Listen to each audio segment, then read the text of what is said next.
Ya, Edi Rahmayadi menyatakan mundur dari jabatannya sebagai Ketua Umum PSSI dalam Kongres Tahunan di Nusa Dua Bali. Untuk informasi selengkapnya telah terhubung dengan reporter Putra Dito langsung dari Nusa Dua Bali. Dito, apa sebenarnya alasan Edi Rahmayadi untuk mundur? Kalau kami lihat tayangan ketika ia menyatakan mundur itu sebenarnya tidak secara eksplisit. Ya, memang Wahyu tadi sempat ketika sudah menyatakan bahwa Edi Rahmayadi mundur, ketika kita doorstop, ketika kita wawancara, dirinya mengatakan bahwa kegagalan yang dirasakan cukup begitu mendalam bagi dirinya, yaitu terkait dengan adanya penyalahan gunaan hukum pengaturan skor yang ada di PSSI. Dengan demikian, pengaturan skor ini menjadi salah satu alasan mengapa dirinya mundur dari jabatan Ketua Umum PSSI.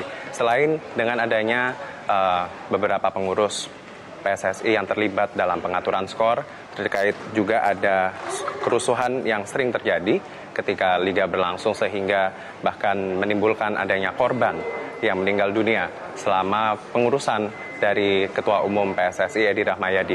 Dua alasan inilah yang disampaikan secara langsung oleh Edi Rahmayadi mengapa dirinya menyatakan mundur dari jabatan Ketua Umum PSSI, di mana dirinya sendiri setelah terpilih pada Kongres PSSI di Jakarta pada 10 November 2016 lalu, dan tepat pada hari ini dirinya menyatakan bahwa akan mundur dan menyerahkan jabatan kepada Wakil Ketua Umum 1 PSSI Joko Driono sebagai PLT Ketua Umum PSSI yang akan menggantikan posisinya sebagai Ketua Umum PSSI.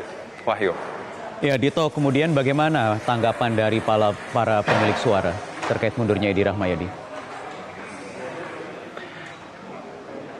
Ya, memang terkait dengan mundurnya Edi Rahmayadi dalam pidato pembukaan Kongres PSSI ini cukup mengagetkan sejumlah voters karena memang ini tidak masuk dalam dua agenda utama yang seharusnya dibahas pada Kongres tahunan ini, di mana dua agenda utama yaitu terkait dengan laporan kerja selama 2018 dan juga program kerja di tahun 2019. Memang beberapa klub ini menyatakan cukup mengagetkan karena dirinya tidak menilai bahwa Edi Rahmayadi ini cukup baik dalam memimpin PSSI, tetapi seperti yang dikatakan oleh Bambang, yaitu manajer dari PSCS Cilacap, mengatakan meskipun dirinya mundur, dirinya mengatakan bahwa Edi Rahmayadi ini memiliki sikap patriotik, mundur secara jantan di depan Kongres, di depan seluruh pemilik hak suara, di mana pemilik hak suara ini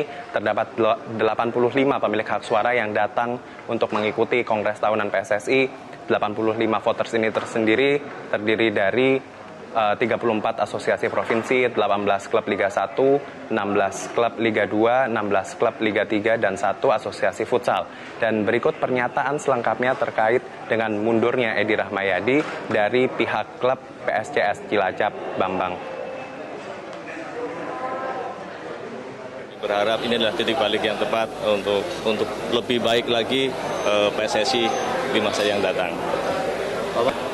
Ketum yang kami harapkan adalah ketum yang punya dedikasi yang tinggi untuk persepak bolaan Indonesia.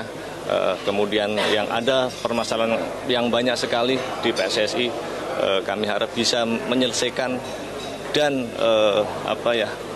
menjadikan adalah pembelajaran yang baik untuk ke depan PSSI lebih baik. Kalau kita lihat saat ini di belakang saya, Kongres PSSI masih terus berlangsung, di mana Kongres ini berlangsung secara tertutup bagi awak media. Jadi kita tidak dapat melihat secara langsung apa yang terjadi di dalam, dan kita masih akan menunggu konferensi pers dari PLT Ketua Umum PSSI Joko Driono terkait kemunduran dari Edi Rahmayadi dan juga tanggung jawab atau beban yang akan ditanggung Joko Driono selama menjadi PLT Ketua Umum PSSI, dan kita terus akan mengabarkan terkait dengan kondisi terkini di Kongres Tahunan PSSI 2019 di Nusa Dua Bali.